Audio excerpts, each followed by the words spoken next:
来继续来看这件，这是马祖的东引乡，是真重要的战略的位置。但是东引雷达站的正副站长，煞伫留守的期间，走出去运动，甲人食饭联谊。法官认为，因藐视军方的规矩，损害部队的纪律，依照着陆海空军的刑法，判这个少校站长有期徒刑1年1个月。若上位的副站长拘役30天。考核滑落去，炮弹飞射，顺利解着目标。这是2022年马祖东引的中期操演。国军保护国家，时时刻刻伫咧第一线太平。是毋到东引雷达站所发生，有人偷走出去放假。2022年8月，省营站长和省长的副站长担任留守的主管。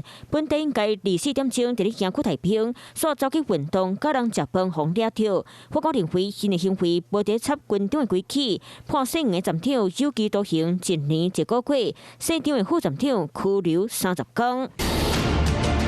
行贿离中国真近，东引的战略地位是真重要。除了雷达站，还有飞弹基地。雷达站留守主要是随时伫咧监看雷达的进步。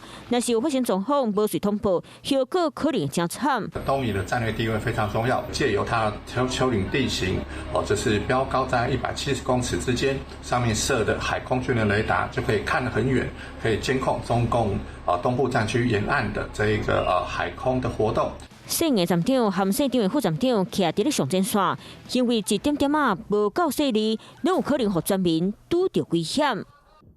Hello， 我是郑雅芳。想要抢先掌握最及时的新闻资讯吗？赶快订阅、按赞、开启小铃铛，锁定华视新闻 YouTube 频道。